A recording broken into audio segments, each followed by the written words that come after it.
Welcome back to Albion Online. This evening I'm going to be rushing around to collect my daily bonus as quickly as possible so that I can finish up this video and go to bed. And while I do that, I thought I would share with you the very best experience in gaming that I ever had. When I was a teenager, there was a man named Leroy, and he was an active part of my life. He was a bit of a father figure, if you will. He wasn't my actual dad, but he was kind of like a dad. And I spent time with him quite often. And I would play computer games while he would sit there in a chair right next to me and watch. And the computer games that I would play would be perhaps SimCity at that time, or Civilization 2. I remember I played Empire Earth. There were a number of different games that I enjoyed playing, and he was my captive audience. Now, it wasn't really about the games. It was about the shared experience.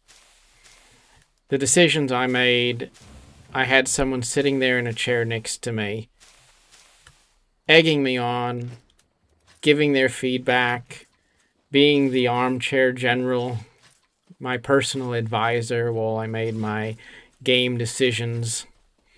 In Civilization, figuring out where I was going to move my troops, Leroy was there to give his expert advice. And I truly, to this day, don't know to what degree he liked the game and to what degree he was just being supportive and being interested because I was interested. And it really doesn't matter because it made the experience special. And I think that's important to talk about because today we so often talk about what game is best. And in making these decisions, we talk about stats and graphics and game balance and all sorts of mechanical design and programming aspects to what make a game potentially excellent or not. And we forget that the real value of these experiences is the degree to which they're shared experiences that uplift us. That's why community in games is so important, because at the end of the day, whether you play a game solo or you play it with other people, it's that sense of being part of a community that's bigger than yourself, that shares a mutual respect for a common thing, that really creates that stickiness that makes you want to log in again and again. In some cases, these are single-player games, and we have that sense of shared connection through perhaps a Facebook group or a web forum or some other thing like Discord where we can come together and share screenshots and progress. Or maybe it's something physical, like a gaming convention where you can go and you can see other real people there who are dressed up like your favorite video game character, or they're showing off their fan-made creations in tribute to a game that they really enjoy. Whatever it is, it's important to remember that the things that matter in life are the things we share with others. And that's also something that's important to remember because it's so easy for people to become obsessed with something to the point where they start to be toxic to other players and other people. And if you allow the mechanics of a game to be more important than being respectful to other people, then you're really missing the point of what makes a game fun to play also.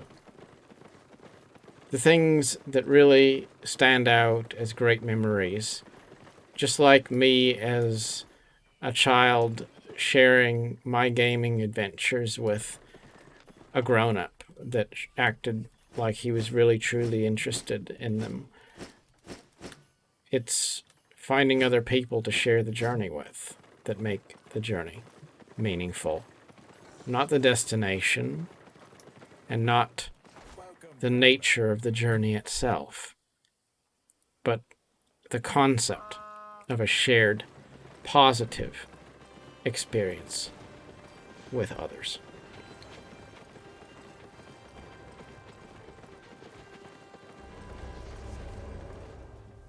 Now I've got 700 of my required 1200 points.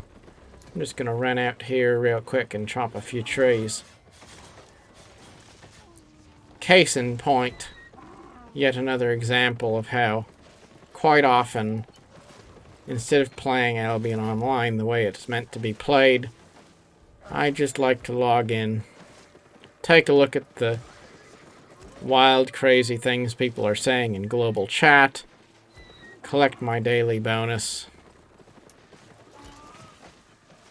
perhaps make a video or watch a video on YouTube, and then having done my daily thing in Albion, I feel a little bit more able to say that I've successfully made it through the day. And that inspires me to bring up another thing that I was thinking about, and that's the importance of structure in our lives. When we think of structure and discipline, quite often we think about things that are important that we need to get done. But I also think having a sense of structure in your life extends beyond necessary things. And gaming can be part of that structure. Having something that's familiar, that you know you're going to do every day, is a bit therapeutic. It gives you a sense of consistency in your life. And in a world that's often filled with change and uncertainty, it's nice to know that something is going to just be there, unchanged. Maybe that's the appeal of logging into a game and doing dailies. It seems like it's repetitive and monotonous and maybe even a waste of time. And yet, it's a way to add something small to your day that you know is consistent and it's going to be there. And at those times when life feels upside down and all weird and messed up and you just don't really know exactly what tomorrow is going to hold, it's nice to be able to go into a silly little game world where people ride on pigs and salamanders and kill trees and just know that in this crazy world we live in, everything's still there and normal in the land of Albion. It's a small consolation, but I think it's an important one if it helps keep your imagination alive. There's nothing worse than being so committed to a serious life that you forget what it means to have a sense of childlike imagination. Don't ever lose the ability to be inspired by small, ordinary things. In any case, my friends, looks like as I kill one last pig here, I have indeed successfully earned my daily bonus and got my small book of daily bonus learning points. I'm a little bit closer to unlocking this month's Husky Dog mount, and without further ado, that will be all. Thank you for watching.